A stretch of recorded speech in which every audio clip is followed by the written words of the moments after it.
Have you ever wished to be someone who is unshakable? Someone who doesn't care about criticism, rejection, loss, or betrayal? Have you ever dreamed of the day when you will finally stop feeling that silent pain, that anguish that eats you up inside, even when you pretend to be fine on the outside? Maybe you're tired of trying to please everyone, of maintaining an image that requires constant strength, when in reality all you wanted was to rest just for a moment from the pressure of being untouchable. But let me tell you something that perhaps no one has had the courage to say. As long as you try to avoid pain, it will continue to control you. As long as you try to numb yourself, to protect yourself, to hide, you will remain a hostage to everything that happens around you, to the words that hurt you, to the actions that disappoint you, to the silences that kill you inside. This isn't weakness, this is the reality for most people. The difference is that some pretend better than others. Carl Jung, one of the greatest names in depth psychology, said that we are not what happens to us, but what we choose to become. That's where the key lies. It's not about shielding yourself from the world. It's not about becoming cold, indifferent, or untouchable. It's about integrating. It's about bringing to light everything that currently affects you in the dark. Because true strength is not the absence of pain, but the full awareness of who you are, even when you are bleeding. If you've made it this far, it's not by chance. This video is for you who are tired of hurting yourself with everything and everyone. It's for you who feel that you are always at an emotional disadvantage, as if other people have a power over you that you don't understand. I want to show you that it doesn't have to be this way, but for that you will have to face some truths that may hurt, and perhaps for the first time, this pain will set you free. Let's get started. You believe that what hurts you is out there, in the actions of others, in poorly chosen words, in the abandonments you have suffered, in the betrayals you did not expect, but the truth is brutal. None of this really has the power to hurt you unless there is already an open wound inside you. What hurts you is not what others do to you. It is what these experiences activate within you. It is the story you tell yourself about it. It is the old trauma that has never been addressed. It is the emptiness you disguise with strength, with pride, with that desperate need to seem well adjusted. Jung shows us that the pain we feel in the face of the external world is merely a reflection of what has not yet been integrated into our internal world. That is why some people can go through devastating situations and still maintain clarity, while others crumble in the face of a simple comment. It is not about what happens. It is about where it hits you, and here comes an uncomfortable truth. You still suffer so much because, on some level, you believe you can control how the world should treat you. You are still trying to be good enough, smart enough, strong enough, understanding enough, as if that guarantees that no one will hurt you. But control is an illusion. And as long as you cling to it, you live in constant tension, trying to predict the unpredictable, trying to avoid the inevitable. Do you want to stop suffering? Then stop protecting yourself from suffering. What you need is not more control, but more awareness. As long as you believe that people need to change for you to stop feeling pain, you will remain enslaved by the actions of others. Your freedom begins the moment you understand that everything that comes from outside only has power if it finds an echo within you. And this is exactly where the true battlefield lies, the unconscious. What you do not see, do not understand, and do not master, masters you, and this is what we will explore in the next part. Get ready to dive one level deeper, because that is where true transformation begins. If this content is making sense to you, click the subscribe button and subscribe to the channel. Thank you for your support. The biggest lie you've been told is that you are in control of your life. Wake up, because you're not. At least not as long as you continue living on autopilot, reacting without knowing why, feeling without understanding where it comes from, making decisions that you later sabotage. Carl Jung made this clear when he said, "Until you make the unconscious conscious, it will direct your life and you will call it fate." And that is exactly what is happening to you right now. The pain you feel, the anger that explodes out of nowhere, the sadness that invades you without explanation. None of this is random. They are messages coming from parts of you that have been forgotten, ignored, repressed. Jung referred to this dark territory as the unconscious, and it is not just a cloud of vague thoughts, it is an active force, an entire system of memories, traumas, desires, and fears that you do not want to face, but that continue to decide what you feel and how you act. You wonder why certain words destroy you while other people don't care, because those words touch sensitive points within you that are still alive, and if they are alive, it is because you have never confronted them. You have only pushed them under the psychological rug, and now you keep tripping over them. Jung said we cannot change anything until we accept it. Condemnation does not liberate, it oppresses. And what have you been doing? Judging yourself, repressing yourself, silencing yourself, as if that would solve anything. The truth is that the unconscious does not disappear just because you ignore it. It only finds more dangerous ways to manifest, in toxic relationships that you repeat, in patterns of self-sabotage that you cannot break, in anxieties and fears that arise when everything seems to be going well. This is not bad luck, it is your unconscious trying to wake you up, but you insist on sleeping. Do you want to be someone who is no longer hurt? Then stop running away from what is inside you. Because as long as you do not know your unconscious, you will be a puppet of your emotions. And the more you try to protect yourself from external pain, the more vulnerable you become to internal pain. But there is a way out, and it is not in defending yourself, it is in integrating yourself. Because becoming untouchable is not an act of resistance, but it is an act of deep knowledge. This is what we will see next. What does it truly mean to be someone who is unshaken? And why does this strength not come from armor but from acceptance? Let's continue. Most people believe that the only way to avoid getting hurt is by closing themselves off. They build walls, create masks, develop emotional armor, and pretend that nothing affects them. They say, "I don't care anymore, I couldn't care less, nothing gets to me," but inside they continue to bleed.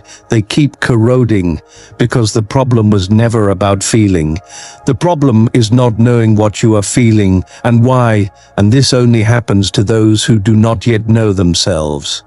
Jung was precise when he stated, "Know all the theories, master all the techniques, but when touching a human soul, be just another human soul, and that human soul you insist on hiding behind a strong, invulnerable, controlled character is screaming to be seen."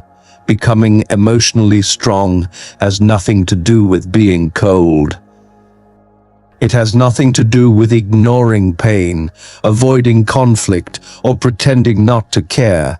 It has to do with integrating, with accepting, with bringing to light everything you have buried in the dark. You do not become untouchable by creating a barrier between yourself and the world. You become untouchable when you realize that no one can touch what has already been embraced within you. When you integrate your shadows, your fears, your flaws, your insecurities, you stop reacting to everything. You choose. You are no longer an emotional puppet, and that is true freedom. Jung called this individuation, the process of becoming who you really are, not what others expect of you, not what you thought you should be to be accepted, but what emerges from within, from the meeting of light and shadow, between ego and unconscious. Individuation is not a process of perfection, Jung said, but of integration. You do not need to become a better person. You just need to become whole. And here is the secret that no one told you. The more you run from pain, the more it chases you. The more you try not to be affected, the more fragile you become. But when you face your own wounds, when you accept who you are with all that is beautiful and ugly, noble and shameful, nothing outside has the power to dismantle you.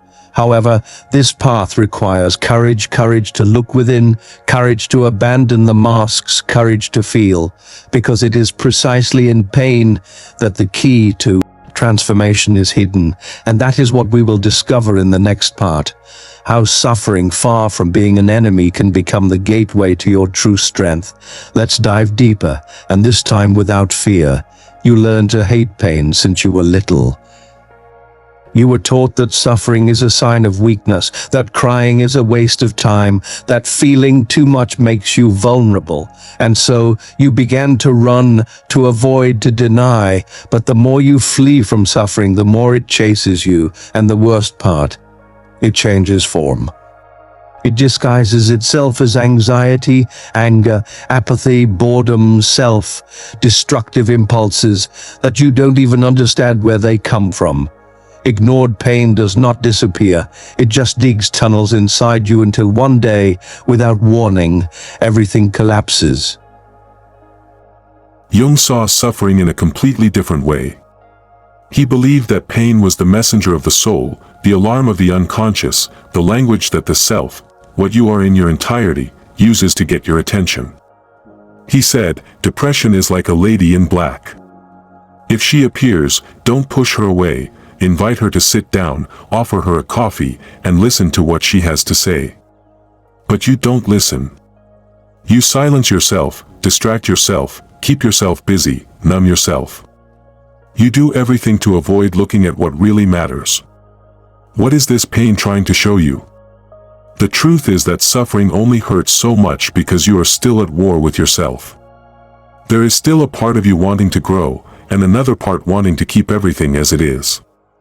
There is something inside you that cries out for transformation, but your ego, accustomed to control, tries to suffocate that call. And it is in this friction that pain is born. Because change hurts, growth hurts. Letting go of old beliefs, cutting toxic ties, allowing what no longer serves you to die, all of this is a mourning, an internal process of death and rebirth. But it is precisely in this space of ruin that something new can be born. Because when everything in you is deconstructed, when certainties crumble, when pain lays bare your vulnerability, you can finally see who you really are, without the layers of protection, without the performance, without the mask. And at that exact point, suffering becomes sacred, because it brings you to your knees before the only thing that can set you free, yourself. Jung knew this. He understood that suffering is not a failure of the system, it is part of the process. Pain is not the end of the road, it is the beginning of the journey towards individuation. The problem is that most people give up before crossing that dark valley. They flee, they distract themselves, they return to the surface. But not you. If you have made it this far, it is because you are ready to cross. And in the next part, we will understand how this crossing process happens, how the path of individuation, no matter how lonely and brutal it may seem, is what finally sets you free. Let's continue, it's getting deeper now. Few people have the courage to begin the journey of individuation, and even fewer have the courage to complete it. Because this path does not promise comfort, does not offer guarantees, does not protect your ego, it destroys it. Jung referred to individuation as a process of becoming who you are, but this means, above all, unlearning what you think you are. And that hurts more than any external rejection, because you start to realize that much of what defined you until now was an illusion. You are not your achievements, you are not your traumas, you are not the image you constructed to be loved, respected, or admired.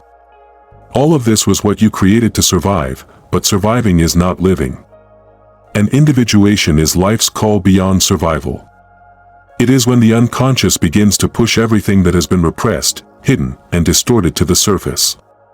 Individuation requires the dissolution of the persona, Jung wrote, for it is merely a mask of collective convenience. In other words, you will need to tear off your own skin to discover what lies beneath. It is in this process that you begin to become untouchable, not because nothing affects you anymore, but because you have already gone through the fire. You have faced your monsters. You have looked into the eyes of your shame, your neediness, your anger, and said, "I see you, and you no longer control me." It is this internal clarity, this lucidity in the face of your own darkness, that gives you a strength that does not depend on approval, recognition, or control. You no longer need to be loved by everyone. You no longer need to win every argument. You no longer need to appear strong. Because you know who you are, and no one can take that away from you. True emotional armor is not a shell, it is a core. It is the integration of all your parts into a center of consciousness that remains unshaken in the face of storms. You may feel pain, but it does not break you. You may be hurt, but you do not lose yourself, because you have stopped being reactive and have become whole. You have stopped living on the surface and have begun to inhabit the depths. However, this depth comes at a price: loneliness. Not because you will be alone, but because few people can accompany you on this journey. Most are still trapped on the surface, in masks, in the fear of feeling. And when you begin to free yourself, you inevitably distance yourself. But this distancing is not rejection, it is maturation. You do not distance yourself out of pride, you distance yourself because you no longer fit where you once hid. And this brings us to the final point of this journey: consciousness as a shield. Because it is not strength that protects you, it is clarity. This is what we will discuss in the last part: consciousness as the only state in which nothing, absolutely nothing, has more power over you. Let's finish this crossing together. We are almost there. Now that you've made it this far, there is something that needs to be said very clearly: nothing, absolutely nothing, will shield you from external suffering if you remain unconscious of what happens within you. The words will continue to hurt, the rejections will continue to sting, the losses will keep bringing you down until you awaken. And awakening is not a magical event, it is a daily choice. It is looking within, even when it hurts. It is taking responsibility for everything you feel, without blaming others, the past, or fate anymore. Carl Jung said, "What you resist, persists. What you accept, transforms." You have spent your whole life resisting the fear of not being enough, the emptiness of rejection, the pain of loneliness, the anguish of not feeling seen. But what did you do with that? You hid, you silenced yourself, you tried to control everything, you tried to be perfect, you tried to be strong. And all of this has brought you here, exhausted, tired of fighting against the world and against yourself. But now you know, true emotional immunity is not hardness, it is clarity. It is not about creating armor, it is about expanding your awareness. Because when you understand your triggers, your patterns, your wounds, the actions of others lose the power to destroy you. You still feel, but you don't drown. You still suffer, but you don't lose yourself. And that changes everything. What shields you is not protecting yourself from life, it is diving into it deeply. Those who live on the surface get hurt by any wave. Those who dive know that there is silence, stability, and power down below. And that is where you're headed. And when you start to live from that place of integration, presence, acceptance, the world may try to knock you down, but it no longer finds where to hit you. If this video touched you in some way, if something within you has awakened, write here in the comments, "I choose awareness." Let's start a movement of people who no longer want to survive by pretending to be strong, but to live with truth. And don't forget, the next video is also part of this journey. It's important, you need to keep going. Real transformation only begins when you don't stop at the first step. See you there.